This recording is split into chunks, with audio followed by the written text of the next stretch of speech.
शिमला में पत्रकारों से रूबरू हुए सांसद दिग्विजय सिंह कहा, आतंकी हमले को लेकर देश एकजुट, जातिगत जनगणना को लेकर केंद्र का जताया आभार। शिमला में बीजेपी विधायक रणधीर शर्मा का कांग्रेस पर निशाना, कहा कांग्रेस में सीट चढ़कर बोल रही गुटबाजी, प्रदेश हित में सुक्खू सरकार से की इस्तीफे की मांग। शिमला में बीजेपी सांसद सुरेश कश्यप ने की प्रेस कॉन्फ्रेंस, जातीय जनगणना को बताया ऐतिहासिक, जवाहरलाल नेहरू और इंदिरा गांधी को दिया आरक्षण विरोध करार।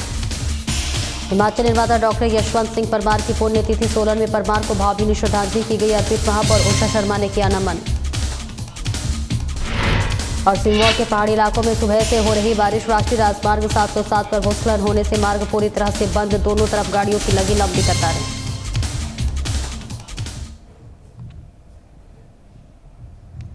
नमस्कार, स्वागत है आपका। मैं हूं आपके साथ सपना दीपक मदेशिया। बुलेटिन का आगाज करेंगे। कांग्रेस के वरिष्ठ नेता और राज्यसभा सांसद दिग्विजय सिंह ने पहलगाम में हुए हमले को लेकर कहा कि आतंकी हमले को लेकर सारा देश एकजुट है। कांग्रेस पार्टी ने संकल्प पास करके जाहिर कर दिया है कि कांग्रेस पार्टी ने ना आतंकवाद के खिलाफ कभी समझौता किया है, न ही करेगी। आतंक के खिलाफ सख्ती से निपटा जाए, ये कांग्रेस का उद्देश्य रहा है। पहलगाम घटना की जितनी भी निंदा की जाए उतनी कम है।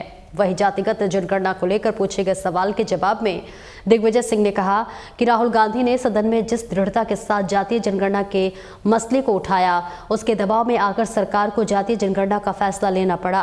कांग्रेस पर जातीय जनगणना को लेकर सवाल उठाने वाली बीजेपी से ये बताया कि बीते 5 साल में उनके बड़े नेता जातीय जनगणना के खिलाफ क्यों बयान देते रहे।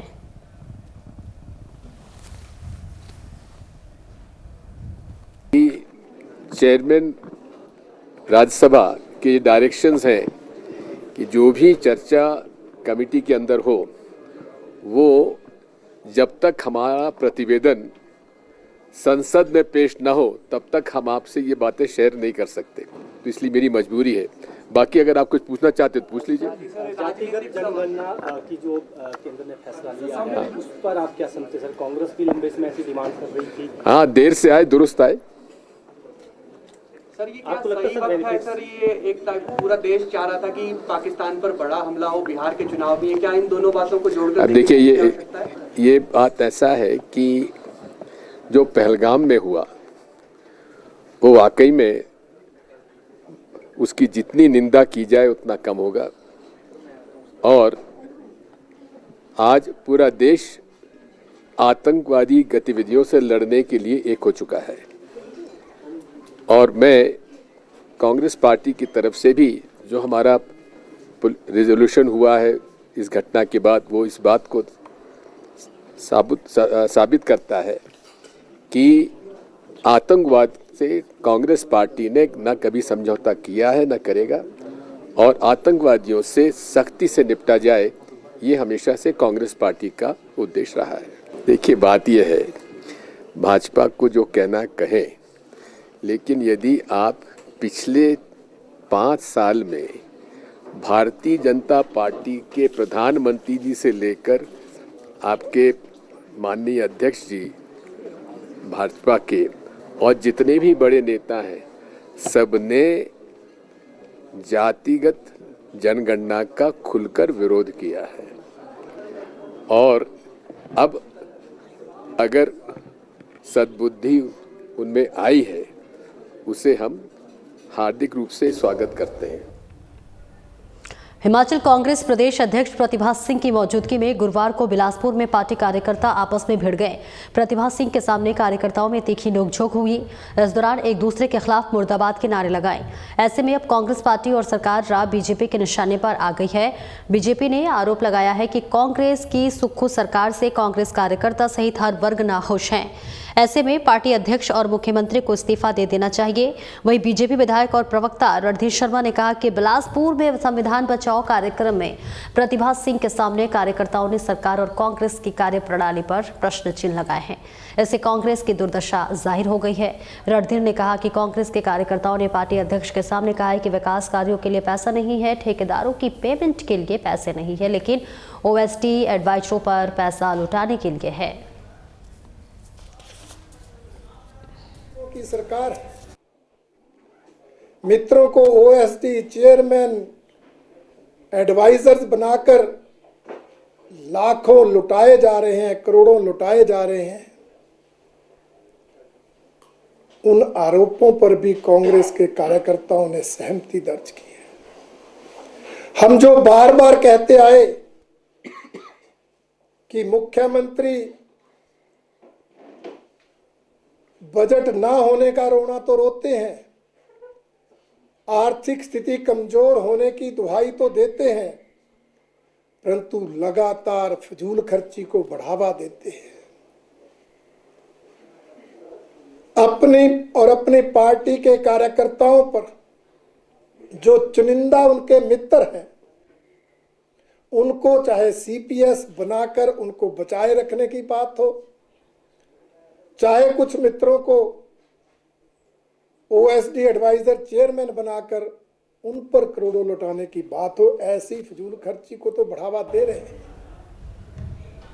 और शिमला संसदीय क्षेत्र से भारतीय जनता पार्टी के सांसद सुरेश कश्यप ने जातीय जनगणना का स्वागत किया है।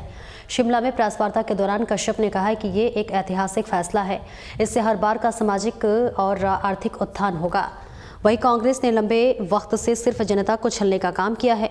सुरेश कश्यप ने पूर्व प्रधानमंत्री जवाहरलाल नेहरू और इंदिरा गांधी को आरक्षण विरोधी भी करार दिया है।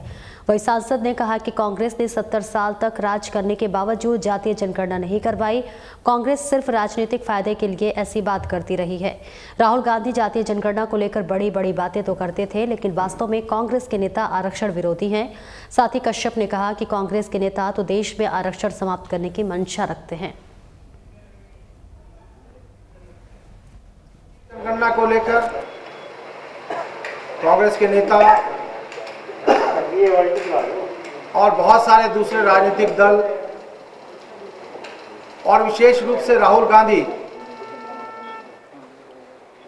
इस बात को पार्लियामेंट के अंदर, पार्लियामेंट के बाहर उठाते रहे और कहते थे कि हम जातीय जनगणना करवाकर रहेंगे।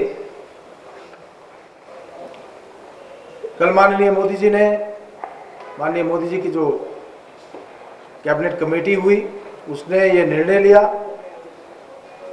कि जातीय आधार पर जनगणना करवाई जाएगी, ताकि समाज के सभी वर्गों को सामाजिक और आर्थिक दृष्टि से उनका उत्थान हो और देश में भी तरक्की हो।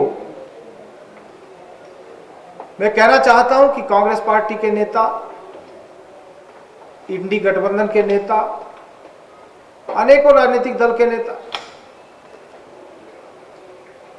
समय समय पर इसकी मांग उठाते थे, लेकिन कांग्रेस पार्टी जिसने लगभग 70 सालों तक इस देश में शासन किया, लंबे समय तक उनकी सरकार रही,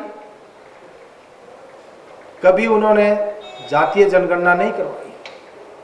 वो केवल राजनीतिक फायदे के लिए इस बात को कहते थे। 1931 में लास्ट टाइम जो है कास्ट सेंसस हुई थी, और 2010 में जब मनमोहन सिंह जी देश के प्रधानमंत्री थे, उन्होंने लोकसभा में कहा था कि हम कैबिनेट में कास्ट सेंसस के ऊपर विचार करेंगे। उसके लिए एक मंत्रियों का समूह भी बनाया गया, और ज्यादातर राजनीतिक दलों ने उस समय इस बात की संतुष्टि भी की थी। लेकिन उसी सरकार में केंद्रीय मंत्री रहे श्री पीवी चिदंबरम, उन्होंने इसका विरोध किया और जातीय जनगणना नहीं हो पाई। 2011 में एक सर्वेक्षण मनमोहन जी के समय में करवाया गया, सोशल इकोनॉमिक कास्ट सेंसस, और उसके आधार पर आज तक अनुसूचित जाति, अनुसूचित जनजाति, इन वर्गों की जनसंख्या का अनुमान लगाया गया है। 2041 से लेकर 2011 तक जब लंबा समय रहा, इस दौरान कांग्रेस पार्टी को कभी इसकी याद नहीं आई। और वही हिमाचल के प्रथम सीएम जिन्हें हिमाचल निर्माता के नाम से जाना जाता है, डॉक्टर यशवंत सिंह परमार की पुण्यतिथि सोलन स्थित चिल्ड्रन पार्क में उन्हें भावभीनी श्रद्धांजलि देकर के आयोजित की गई। सिरमौर मंच की ओर से आयोजित श्रद्धांजलि कार्यक्रम में शहर के गणमान्य व्यक्ति मौजूद रहे और सभी ने डॉक्टर यशवंत सिंह परमार को पुष्पांजलि अर्पित कर भावभीनी श्रद्धांजलि दी। इस दौरान नगर निगम की महापौर उषा शर्मा ने बताया कि परमार जी के कार्यों को कभी भुलाया नहीं जा सकता। वहीं जोगिंद्रा बैंड के चेयरमैन मुकेश शर्मा ने बताया कि वहां को परमार जी से प्रेरणा लेकर आगे बढ़ना चाहिए। परमार जी दूरदर्शी सोच के व्यक्ति थे। साथ ही सिरमौर कल्याण समिति के प्रधान प्रदीप ममगई ने बताया है कि डॉक्टर यशवंत सिंह परमार के बताए गए रास्ते पर चलना ही उन्हें सच्ची श्रद्धांजलि है। हमारे प्रथम मुख्यमंत्री हिमाचल प्रदेश के निर्माता डॉक्टर वाईएस परमार जी की 44वीं पुण्यतिथि है। उनको अपने श्रद्धा सुमन अर्पित करने के लिए हम लोग यहाँ चिल्ड्रन पार्क में उनकी प्रतिमा पर श्रद्धा सुमन अर्पित करने के लिए एकत्रित हुए हैं। हमारे जो प्रथम मुख्यमंत्री बहुत ईमानदार और पूरे हिमाचल के बारे में सोचते थे। आज जो हम हिमाचल प्रदेश जो हमारा अलग प्रदेश बना है, इसमें हमारे जो प्रथम मुख्यमंत्री डॉक्टर वाईएस परमार जी थे, उनका बहुत बड़ा योगदान है। उन्होंने सिर्फ ना केवल अपने ही डिस्ट्रिक्ट के बारे में, पूरे हिमाचल के बारे में उन्होंने सोचा। अपने लिए उन्होंने कुछ भी नहीं किया, सिर्फ उनकी सोच थी कि मुझे हिमाचल को बुलंदियों पे ले जाना है। उसके लिए उन्होंने बहुत कार्य किया और आज हम गर्व से महसूस करते हैं कि ये उनकी देन है कि जो एक पहाड़ी राज्य है, आज हम बहुत आगे बढ़ चुके हैं। क्योंकि जैसा कि आप जानते ही हैं कि पहाड़ी इलाके में विकास करना बहुत मुश्किल होता है, लेकिन ये उनकी बहुत बड़ी आगामी सोच थी कि हम यहाँ तक पहुँचे हैं। इस प्रदेश के लिए जो उन्होंने कार्य किया है वो आने वाले युगों युगों तक जो है याद किया जाएगा। हिमाचल निर्माता के नाम से जिन्हें जाना जाता है। और ये युवा पीढ़ी के लिए मैं बताना चाहूँगा कि ये सीखने की ज़रूरत है आज की तारीख में कि जिस तरह से इतने नॉलेजेबल आदमी होने के साथ साथ जितना सादगी भरा जीवन उनका रहा है, तो मैं तो युवा जो भी हमारे भविष्य के लोग हैं उन्हें भी मैं यही आग्रह करूँगा कि आप नॉलेज के साथ साथ जो उनकी सादगी थी, जो उनकी ईमानदारी थी, उसे आप ग्रहण करें। और ये हमारा जो छोटा सा प्रदेश है, ये आज दिख जाता अगर माननीय जो मुख्यमंत्री यशवंत सिंह परमार जी की सोच ना रही होती। और जो 118 का जो उन्होंने कानून यहाँ पर लाया था, वो एक बहुत ही ऐसा कानून है कि आज हमारा हिमाचल प्रदेश जीवित है। और जो उनकी दूरदर्शी सोच है वो सभी को विदित है। आज हिमाचल प्रदेश जो है देश के अग्रणी राज्यों में जहाँ पर भी स्टैंड करता है, इसके लिए जो है यशवंत सिंह परमार जी का बहुत बड़ा रोल रहा है। सिरमौर के पहाड़ी इलाकों में सुबह से लगातार हो रही बारिश के चलते भूस्खलन का क्रम जारी है। वहीं आज जो राष्ट्रीय राजमार्ग 707 पर शिल्ला गांव के पास भारी भूस्खलन हो गया, जिसके कारण मार्ग पूरी तरह से बंद है।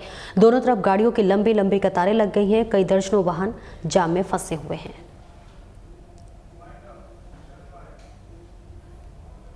फिलहाल इस बुलेटिन में इतना ही। नमस्कार।